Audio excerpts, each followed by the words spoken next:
안녕하세요. 궁금한 요즘 이슈 쉽게 알려드립니다. 지식이 삼촌입니다.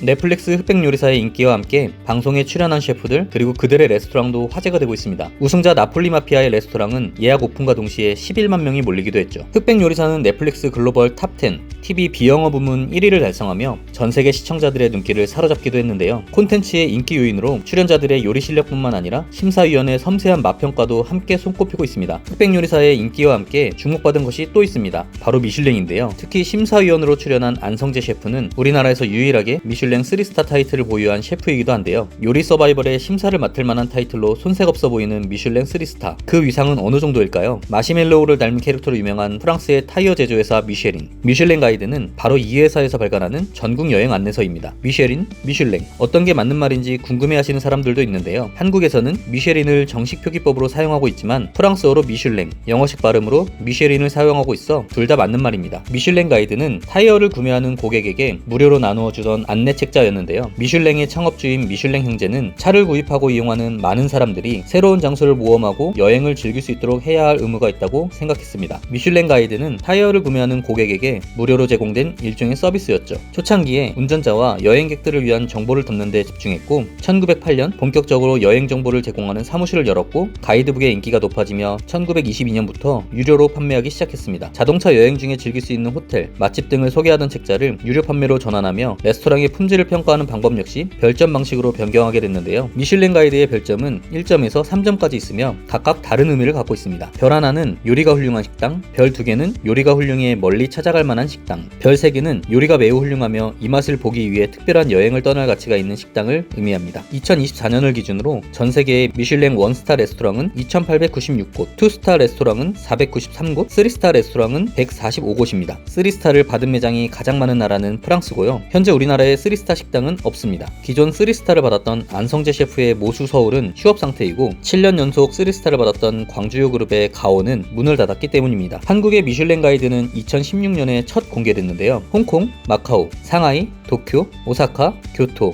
싱가포르에 이어 아시아 국가로는 4번째로 공개됐습니다. 최근에는 서울에 이어 부산이 미슐랭 가이드 도시로 선정되기도 했습니다. 그렇다면 미슐랭의 별점은 어떻게 받을 수 있는 걸까요? 미슐랭 평가 방식은 미슐랭 가이드의 평가원이 불특정 다수의 레스토랑을 불시에 점검하고 심사한 뒤 별점을 주는 것으로 알려져 있습니다. 가이드의 평가원은 요식업, 호텔, 케이터링 업계 경력이 있는 미슐랭사의 정직원이고 평가원은 절대로 자신의 신분을 밝히지 않고 당연히 모든 요리의 금액을 지불합니다. 세부적인 평가 항목에는 요리 재료의 수준, 요리법과 풍미에 대한 완성도, 개성과 창의성, 가격에 대한 합당한 가치, 전체 메뉴의 통일성과 언제 방문해도 변함없는 일관성 등이 포함된다고 하는데요. 심사를 위해 1년간 5회에서 6회 각기 다른 평가원이 방문을 하고 심사를 합니다. 특히 미슐랭 3스타 레스토랑을 선정하는 데는 방문한 평가원 모두의 만장일치가 나와야 하기 때문에 3스타를 받기도 쉽지 않고 시간도 오래 걸린다고 합니다. 단 미슐랭 가이드는 철저하게 요리에 대해서만 평가할 뿐 식당의 분위기나 서비스는 고려하지 않습니다. 어렵게 미슐랭이 별을 받게 됐다고 해서 끝이 아닙니다. 매년 재평가를 통해 별을 유지할 수도 있고 더 받게 될 수도 있고 잃게 될 수도 있습니다. 실제로 2003년 프랑스에서 미슐랭 3스타 레스토랑의 셰프가 극단적 선택을 한 사건이 있었는데요. 당시 세간에는 미슐랭이 그가 운영하는 레스토랑의 평점을 깎을 거라는 소문이 돌고 있었다고 합니다. 식당을 확장하기 위해 은행에서 큰 돈을 대출받았던 이 셰프는 심리적 부담을 이기지 못하고 극단적인 선택을 했는데요. 더욱 안타까운 사실은 셰프가 사망한 뒤 발표된 미슐랭 가이드에서 그의 레스토랑이 여전한 별 3개를 받았다는 것입니다. 별을 유지해야 한다는 압박감에 미슐랭 스타를 거부하는 셰프도 있었습니다. 프랑스의 유명 셰프 세바스티앙 브라스는 2017년 이듬해부터는 미슐랭 가이드에서 내 식당을 빼달라고 요청했습니다. 그는 1999년 별점 3개를 받은 후 거의 20년간 줄곧 최고 등급을 유지해왔는데요. 브라스는 페이스북을 통해 1999년 레스토랑이 미슐랭에서 별 3개를 얻은 뒤 말 못할 압박에 시달려왔다며 평가의 세계에서 벗어나 요리를 하면 좋겠다고 밝혔습니다. 미슐랭 가이드 자체에 대한 비판도 있습니다. 음식의 맛을 등급으로 나누는 것 자체가 불가능한 일이고 그 등급의 기준이 되는 게 서양인의 입맛이라는 것이 차별적이라는 것입니다. 그럼에도 불구하고 미슐랭 가이드는 오랜 기간 전통을 이어오며 미식의 지표로 여겨지고 있는데요. 미슐랭사가 미슐랭 가이드에 임하는 진지한 자세 그리고 그간 모아온 데이터의 신뢰도는 무시할 수는 없겠죠. 절대적으로 신뢰하는 것보다는 말 그대로 가이드 삼아 참고하는 정도로만 생각하는 것이 좋을 것 같습니다. 오늘 영상은 여기까지입니다. 영상이 좋으셨다면 구독, 좋아요 눌러주세요.